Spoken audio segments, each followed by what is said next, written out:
भारतीय सेना और देश का अपमान करने में भाजपा नेताओं का कोई जोड़ नहीं है। अब नया बयान मध्य प्रदेश के डिप्टी सीएम जगदीश देवड़ा का आया है। उनका कहना है कि पूरा देश, सेना और सैनिक पीएम मोदी के चरणों में नतमस्तक हैं। अब मैं सच में कंफ्यूज हूं कि भाजपा के नेता खुद मूर्ख हैं या वो पूरे देश को मूर्ख समझते हैं। उन्हें क्या लगता है ये देश और देश की जनता उनकी बपौती है? वो खुद को राजा और जनता को प्रजा समझने लगे हैं क्या? क्या वो भूल गए हैं कि जिस कुर्सी पर बैठकर वो बकवासबाजी कर रहे हैं वो जनता की दी हुई है और जनता जब चाहेगी उन्हें कुर्सी से उतारकर जमीन पर बैठा देगी।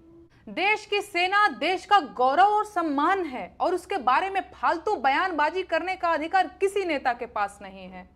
भारतीय सेना देश की सेना है, किसी भाजपा नेता की सेना नहीं है। और जिसे इस तरह का कोई भी भ्रम हो वो अभी इसी वक्त दूर कर ले।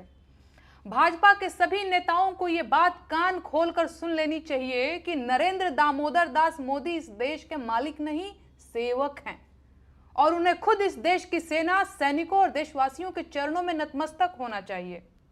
अगर किसी भी भाजपा नेता को मेरी बात से कोई ऐतराज हो तो उसे इसी वक्त स्वयं मोदी जी से ये बात कंफर्म कर लेनी चाहिए कि किसके चरणों में कौन नतमस्तक है। राजतंत्र में राजा मालिक होता था, जनता सेवक, लेकिन लोकतंत्र में जनता मालिक है और प्रधानमंत्री सेवक। लोकतंत्र और राजतंत्र के बीच यही मूलभूत अंतर है। लेकिन भाजपा नेताओं के बयान सुनकर लगता है कि भाजपा ये बात भूल चुकी है।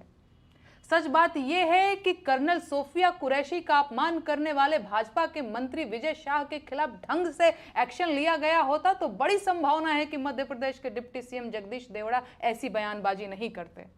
लेकिन भाजपा हमेशा अपने दोषी नेताओं को बचाती रही है और उसी का परिणाम है कि विपक्ष के नेताओं का अपमान करते करते ये लोग देशवासियों और सेना का अपमान करने लगे हैं। इन लोगों का मन बहुत बढ़ गया है और अब ये देशवासियों की जिम्मेदारी है कि वो उन्हें उनकी सही जगह याद दिला दें। बाकी मुझे पूरी उम्मीद है कि भारतीय सेना और देशवासियों का अपमान करने वाले मध्य प्रदेश के डिप्टी सीएम पर एफआईआर दर्ज की जाएगी और बाकायदा मुकदमा भी चलाया जाएगा।